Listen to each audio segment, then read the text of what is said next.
Major escalations in the Middle East, an airstrike on the Iranian capital, killing a top political leader of Hamas, less than 24 hours after a separate Israeli strike in the capital of Lebanon took out a key Hezbollah commander there.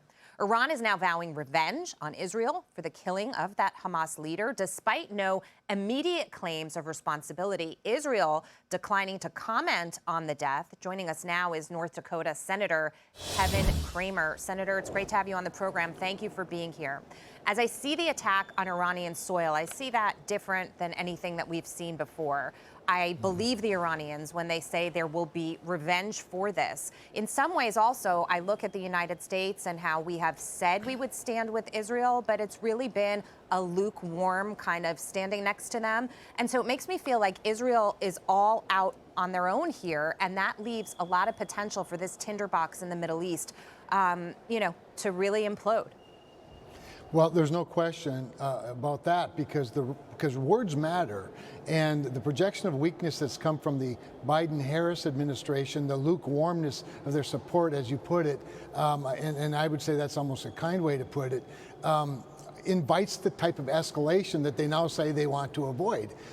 Fortunately, Israel doesn't suffer from that kind of weakness, and so Israel does what it says it's going to do, and it means what it says, and demonstrates that they have the capability to do some pretty precision things. You might recall, when Israel responded to the attack on Israel, remember when a couple hundred missiles were coming at them, and along with the United States, they were able to protect themselves from those missiles. They did respond by a demonstration of force, by shooting missiles right into Iran, not missing the target, but intentionally hitting near the targets just to let Iran know what they're capable of.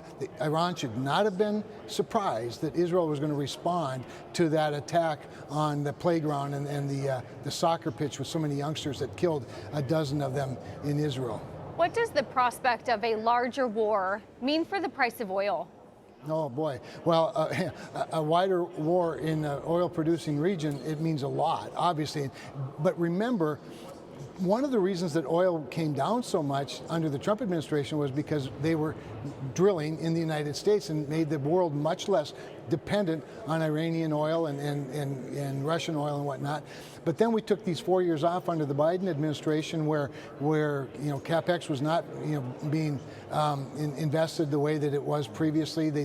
Our producers weren't preparing for a big boom. Instead, they were preparing to lower production. And here we find ourselves now at a time when we could step that back up, but we're a little bit shorthanded on a lot of the resources we need to go after more American oil. So once again, this comes down to Biden and Harris not adequately preparing the United States to respond to a major incident like this and be the price maker rather than the price taker, be the provider of choice, not just for domestic oil consumption, but for global oil consumption. And President Trump has reiterated his commitment, if he is elected, to revamping the oil industry on day one, once again, as he did the first time. Senator, just stay with us for a moment as we go to another big story that we're following.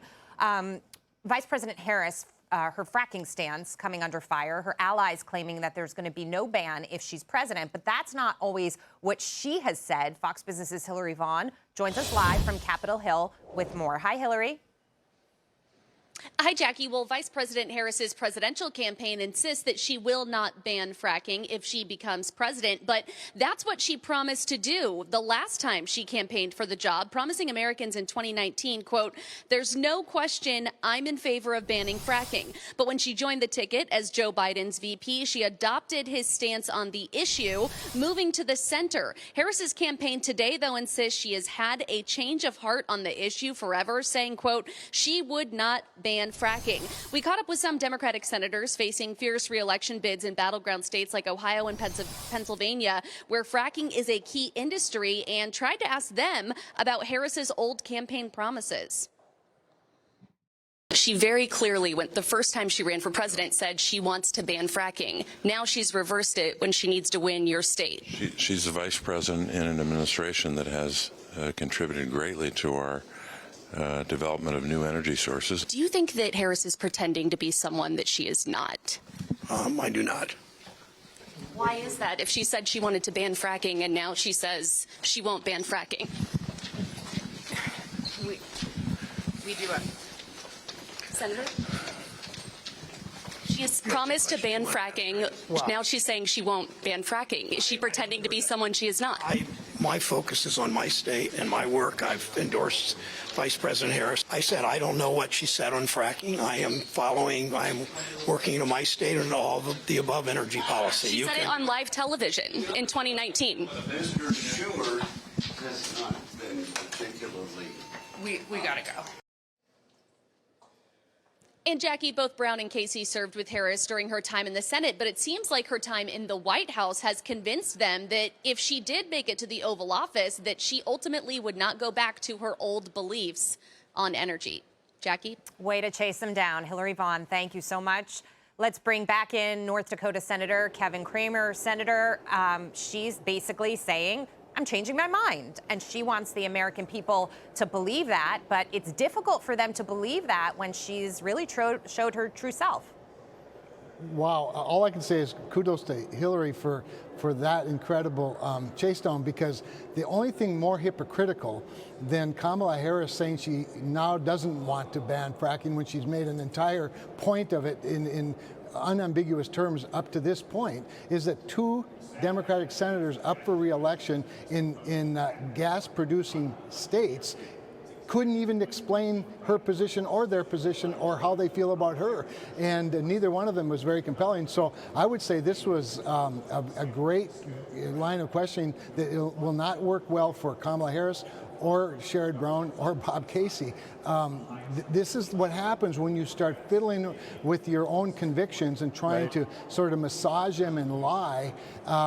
You get caught, especially when there's as much video out there as there is. So forget about Sherrod Brown and Bob Casey for a second. If you're in the industry, you mentioned CapEx earlier, and you're looking at senators who have no idea what their candidate even said on the issue. These companies aren't going to invest. They're not going to develop anything until they find out what the rules are going to be. If she's elected, sir, they'll have no idea. She's either a liar or she's against fracking. How do businesses navigate that?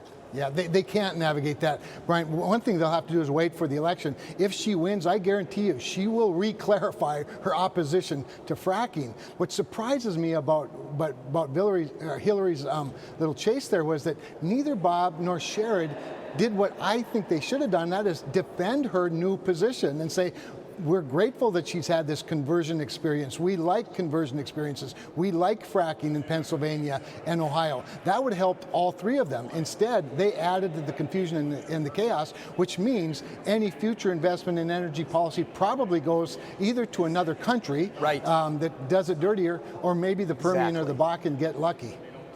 Senator, I'm a new mom. I noticed that you're a co-sponsor on the bill that the Senate has just passed. They're sending it back down to the House, but it's all about protecting teen safety online.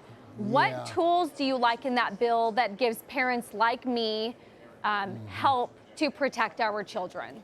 Yeah, no, Taylor, that's a great way to frame the question, because it's the tools that really matter, and it's the parental tools in my mind that matter the most. The ability for parents to go, look at the platforms up to 17 years of age for a child up to 17 years of age, and adjust the tools in a way that either shorten the time that they're on there, look at the privacy settings and set those privacy settings for that youngster, the transparency of information both on the platform and then for the FTC, which will be the enforcer in this.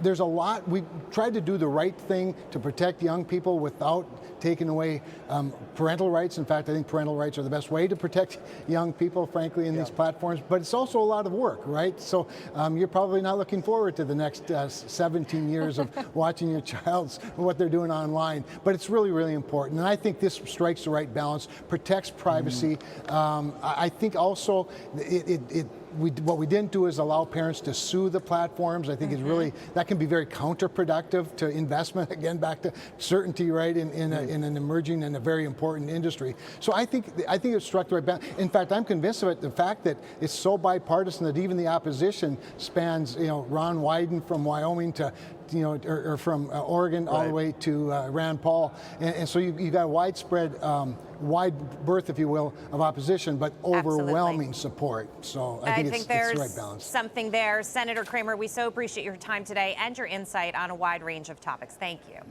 Work that is worth pleasure. it.